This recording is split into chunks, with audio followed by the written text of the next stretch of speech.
Bismillahirrahmanirrahim. Wa thamma amrun akhar. Wa thamma, dan di sana amrun akharu, ada perkara yang lain.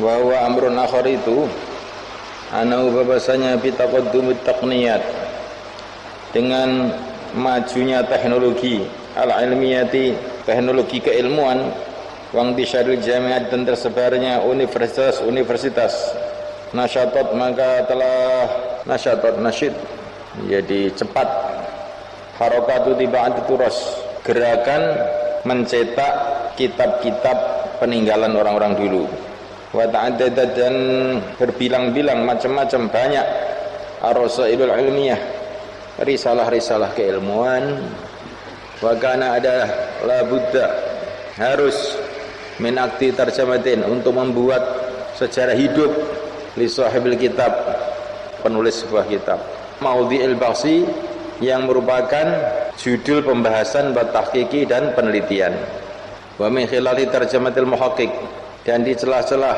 sejarah hidup orang yang mentahqiq kitab, li sahibil kitab, bagi orang yang menulis kitab, ya'ridu, dia mengukur, dalikal imama, imam yang menulis kitab itu, ala mizal adil insaf, di atas timbangan keadilan dan keinsafan. Wa huwa al-adl wal insaf, al-mizan at-taimi, adalah mizan menurut Ibnu Taimiyah, fi nadhari, dalam pandangan muhaqqiq. Fa yufridu, maka dia menjindirikan, mabhasan, satu pembahasan, aw matlaban, atau satu pembahasan, aw fasalan, atau satu fasal, lil kalami, untuk membicarakan, ala aqidatil musannif, atas akidahnya penulis kitab. Wa yusannifu, dan dia menjadwalkan musannif fihi, di dalam pembahasan itu, bimizan hitami, dengan timbangannya yang mengikuti Ibnu Taimiyah. Ini maksudnya sederhana saja, cuman bahasanya mungkin tidak biasa kita dengar gitu. Jadi setelah banyaknya universitas-universitas, maka ada gerakan-gerakan mencetak kitab-kitab lama. Turah itu mencetak kitab-kitab lama. Dan kalau kitab-kitab lama itu dicetak, ditahqiq dulu. Tahqiq itu seorang sarjana biasanya mentahqiq, maksudnya menulis kembali kitab lama itu dan dikasih komentar-komentar gitu. Itu sudah menjadi model di jamiah-jamiah sekarang di Indonesia, di seluruh dunia lah. Itu ada satu disertasi atau tesis untuk magister, untuk doktor, yang judulnya itu mentahqiq sebuah kitab, meneliti sebuah kitab lama, mentahqiq kitab Bukhari, mentahqiq kitab apa, kitab-kitab lama ditahqiq, diteliti.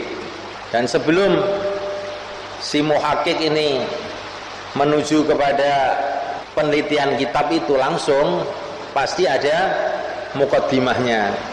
Nah, muqaddimahnya itu isinya adalah sejarah hidup penulis kitab. Ini penulis kitabnya namanya Imam Ghazali, penulis kitab namanya Imam Bukhari, sejarah hidupnya begini, lahirnya di mana, belajarnya gimana, kedudukan ilmunya gimana gitu. Terus nanti yang terakhir pasti ada pembahasan mengenai akidah penulis kitab. Ya, Syaukani, ini penulisnya Syaukani, dia hafal hadis, dia begini, terus akidahnya, sejarah hidupnya begini, lahirnya di sini, nasabnya begini, sejarah hidupnya itu mesti ada. Namanya terjemah.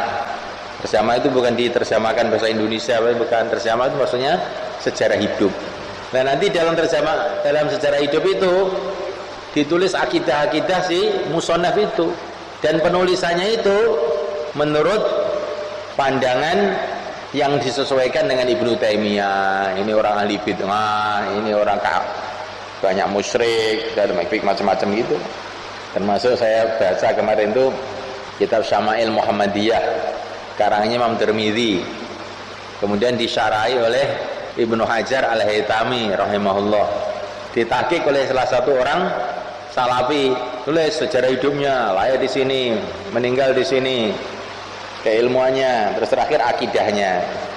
Ibnu Hajar itu ahli dalam hadis, ahli di dalam Ibnu Hajar Al-Haytami, ahli dalam fikih, tapi sayang dia ini benci kepada imam-imam ahli sunnah, dia mencaci maki Ibnu Taimiyah, Ibnu Qayyim. Maka ini yang membuat derajat keilmuan dia ini merosot, macam-macam lah gitu. Ini sudah jadi model penulisan buku-buku model sekarang. Maka kalau kamu membaca kitab-kitab yang muhakkok, yang ada tahqiqnya, hati-hati. Itu kadang muhakkiknya itu orang yang wahabinya itu wahabi cekek banget itu. Kayak tulisannya Ibnu Qayyim. Ibnu Qayyim itu muridnya Ibnu Taimiyah. Namanya kitab Madarijus Salikin. Itu di situ tuh Ibnu Qayyim itu banyak memuji orang sufi. Dan kitab itu dicetak ulang oleh orang Salafi namanya Muhammad Hamid Al-Fatih. Nah itu di situ tuh dia odel-odel itu Ibnu Qayyim ini. Padahal dia orang Salafi, ya. Tapi juga membantah isi kitab itu isinya. Jadi katanya dia mau meneliti, tapi isinya malah pembantahan terhadap kata-kata Ibnu Qayyim yang memuji orang sufi. Maka hati-hati dengan kitab-kitab cetakan-cetakan baru itu. Termasuk Fathul Bari, Syarah Bukhari ditahqiq oleh Bin Bas. Itu juga banyak isinya itu justru Bin Bas itu menentang kepada pemikiran-pemikiran Ibnu Hajar Al-Asqalani, pengarang Fathul Bari itu. Maka kalau kamu membaca kitab-kitab baru, kamu hati-hati dengan muhakkikin itu, pentahqiq itu. Karena banyak sekali pentahqiq yang dari orang-orang Wahabi, karena percetakannya itu mereka punya duit untuk mencetak itu. At-takfir al-jimai, pengkafiran secara massal.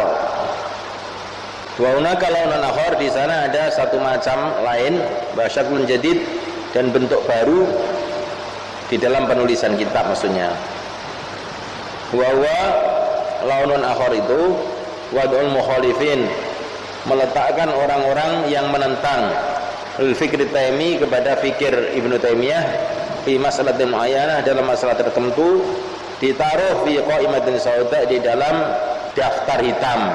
Wa itlaqi sunufit takfir, dan mengucapkan macam-macam pengkafiran, wa tabdi' dan pembid'ahan alaihim atas mukhalifin. Wa hadzani mithalani li hadzal naw'. Ini adalah dua misal bagi macam ini. Al-mithal awal, Kitab Al-Mufassirun baina ta'wil wal isbat fi ayatis sifat.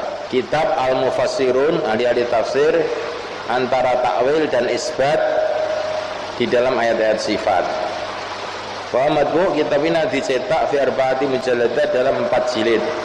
Li Syekh Muhammad bin Abdurrahman Al-Maghrawi. Wa qad tanawala, dia telah mengenai fihi, di dalam kitab itu, a'immat tafsir, imam-imam tafsir.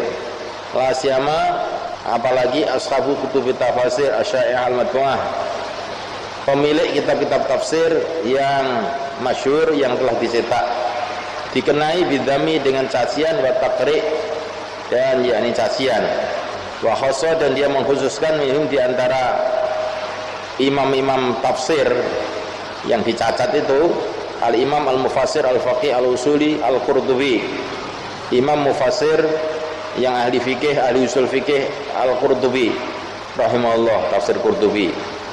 Wa qad ghaba, dan telah ghaib, maksud ghaib itu tidak tahu, mengenal Maghrawi, dari Maghrawi, wal musyrifin ta'ala risalatihi, dan orang yang mengawasi atas risalahnya Maghrawi, guru-gurunya, anna ta'wil, bahwa ta'wil lam yang fakka, tidak lepas anu dari takwil ahadun, seorang pun minal fasirin, dari orang-orang ahli tafsir.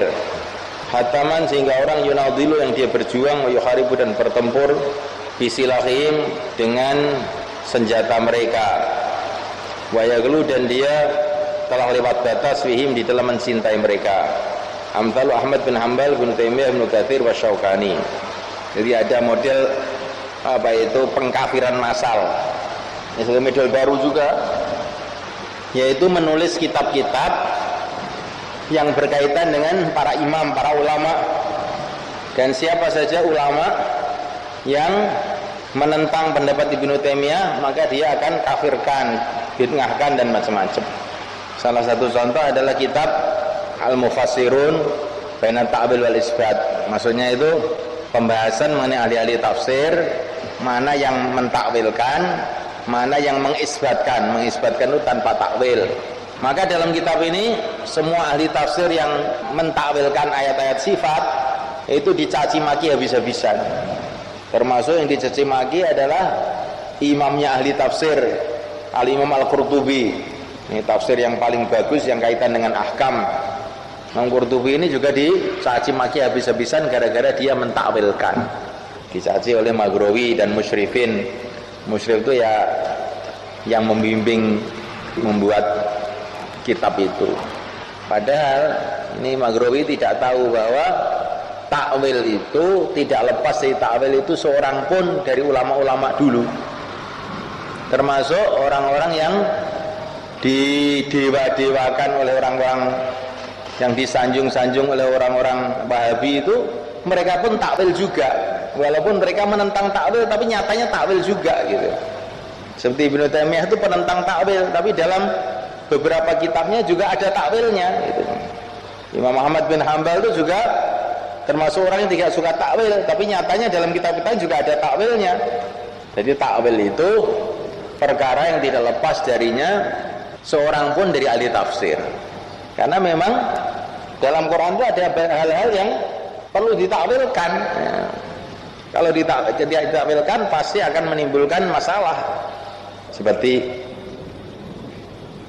kullu man 'alaiha fan wa yabqa wajhu rabbika dzul jalali wal ikram. Ya. Semua orang yang di muka bumi fan, hancur. Wa yabqa, dan kekal wajhu rabbika, wajahnya zat Tuhan engkau. Ini sampai Imam Ahmad bin Hanbal pun menakwilkan ayat ini. Yang kekal hanya wajah zat Tuhanmu. Sebagian ulama mentakwilkan yang kekal hanyalah wajah zat Tuhanmu, maksudnya amalan-amalan yang dikehendaki dengannya ridho Allah. Sebagian menakwilkan begitu. Ada sebagian menakwilkan wa yabqa wajhu rabbika, maksudnya zatnya Tuhan engkau. Ada yang mentakwilkan wajhu rabbika, kerajaan Tuhan engkau. Ini sampai orang-orang apa itu salaf pun termasuk Ahmad bin Hanbal juga menakwilkan ayat ini. Karena kalau ditakwilkan, kalau tidak ditakwilkan apa adanya ya, yang kekal wajahnya zat engkau, nah, wajahnya Tuhan engkau, berarti tangannya hancur, kakinya hancur, badannya hancur, wajahnya saja kan begitu jadinya. Kan tidak masuk akal. Hanya wajah Tuhanmu adalah zat Tuhanmu. Jadi akhirnya arah pemahaman, arah pemikiran orang-orang Wahabi itu, terus ulama itu semua nggak ada yang benar jadinya itu. Ulama-ulama dulu itu nggak ada yang benar gitu jadinya. Pernah saya naik taksi dari Madinah ke airport. Itu supir taksi itu orang Badui Wahabi itu. Orang Badui dari Najd sana. Saya bicara-bicara, baik orangnya, saya bicara mengenai ulama-ulama Saudi macam-macam. Saya bicara mengenai Sobuni, Muhammad As-Sobuni yang ngaring kitab Sofatut Tafasir itu. Maka dia bilang, jangan kamu baca kitabnya Sobuni katanya. Kenapa katanya? Itu banyak kelirunya dalam urusan akidah katanya. Banyak kelirunya, saya bilang. Iya katanya. Memangnya kamu sudah neliti, kamu pernah membaca kitabnya. Alasan kamu apa mengatakan Sobuni banyak salah dalam urusan akidah? Kamu sekolah di mana? Belajar tafsir di mana kamu? Oh, saya ini nggak bisa baca katanya.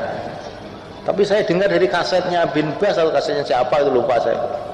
Itu Sobuni itu banyak kelirunya itu. Oh, lah kamu itu orang buta huruf nyalahkan ulama-ulama, ini gimana? Agama itu yang mudah saja, Mbah, saya bilang gitu.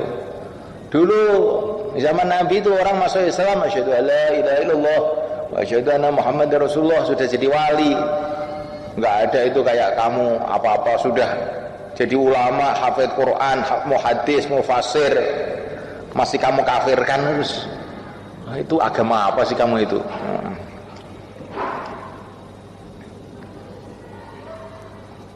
Jadi arahnya itu begitu, orang-orang Wahabi itu muhaddis, mufasir, bahwa para imam dikatakan ahli bid'ah, dikatakan kafir, dikatakan bertentangan dengan Quran, macam-macam gitu. Nah terus kamu itu terus mau ngambil agama dari siapa? Ibnu Hajar yang Imamul Muhaditsin itu dianggap juga ahli bid'ah. Tapi kenapa kok kamu masih baca kitabnya, saya bilang gitu. Apalagi mau Ghazali yang bukan ahli hadis, wes tambah remek. Syaukani yang mereka sanjung-sanjung saja akhirnya diputus dalam mahkamah Ibnu Taimiyah itu. Mahkamahnya orang Wahabi itu sesat, ahli bid'ah ya. Enggak ada orang yang benar selain mereka itu jadinya itu. Ya Allah.